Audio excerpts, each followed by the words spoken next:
What happens though? The one vice you're seeing is jealousy, and the other vice is arrogance.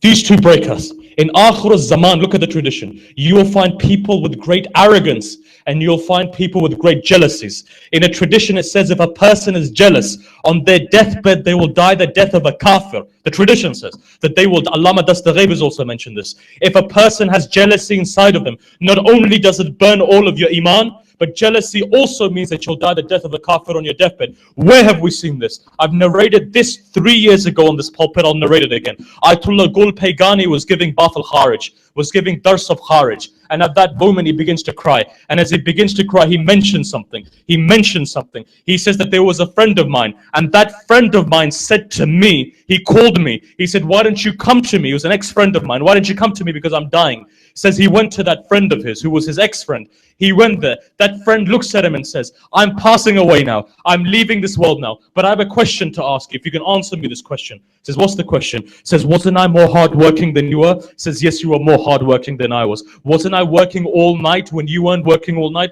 Says, yes, you were working all night when I wasn't working all night. Wasn't I poorer than you? Wasn't I only having water and a loaf of bread? Says, you were only having water and a loaf of bread. Turns around and says, wasn't I then striving harder than you to become a mujtahid? Says, yes, didn't I become a mujtahid before you? Yes, you did become a mujtahid before me. Then he says, get me the Quran. Got him the Quran, opens the Quran, spits in the Quran, dies a kafir. At that moment he says, why did Allah make you a marja and not me? Jealousy was in his heart, deep down in his heart. Where did it manifest? It manifested on the point of his death. The tradition now says, it says if anyone has that jealousy in them. What is jealousy? Jealousy means this. Somebody else's child does better than your child in school, you start becoming jealous. Somebody has more money than you, has a greater position than you, becomes a president, and you're thinking to yourself, why didn't I become that president? I lost in this election. I lost gaining this position. I didn't get that money. What happens then? That jealousy is sufficient enough that if it harbors inside of you, you can die the death of a kafir. You can be destroyed. Great people have been destroyed. Forget you. First person to be jealous was who? Iblis. You find this jealousy within history. You see this jealousy within there. Why? Why did he get it? Why did a 33-year-old boy get wilaya when I am in my 60s and he's only 33? What leads to that then? Leads to what?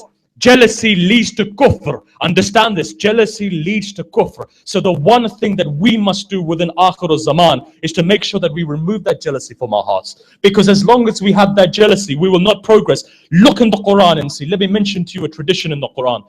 If you go to the time of Musa, in the time of Musa, if you look at the Bani Israel, they were much advanced than what we were. Some of them had Isma Adam. When they say kun fayakun took place, they were able to raise the dead. Whatever they wanted, they could do that. You found certain scholars of who? Bani Israel. There was one very famous one, Bal'am ibn Bawra, very famous scholar of who? Of the Bani Israel. He had Isma Adam, he had one name of the 72 names of Allah, where the tradition says, it says that would Asif with one letter of the name of Isma Adam brings back what? The throne of Bilqis in a blink of an eye.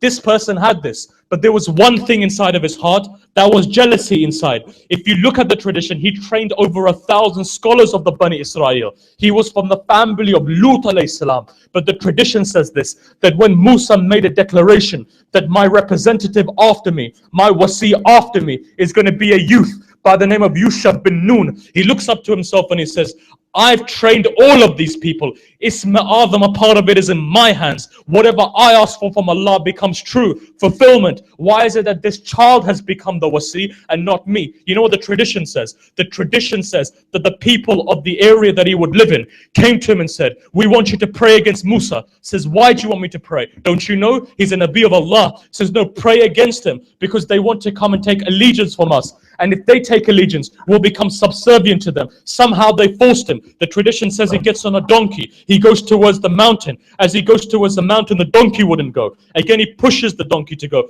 Forces. Eventually gets to the top of the mountain. And then the tradition says the donkey is inspired by Allah. And the donkey says, don't you know what you're doing? You're going up against a prophet of God. Are you not fearful of yourself? Look at your maqam. You have letters of Isma Adam. It's possible you're going to get destroyed.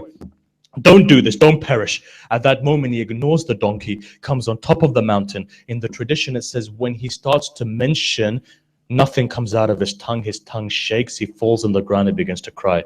He says, I've destroyed this world, I've destroyed the hereafter. Here's a man on this maqam, imagine, destroyed this world, destroyed the hereafter. You think it can't happen to you? Be very careful and vigilant. Why does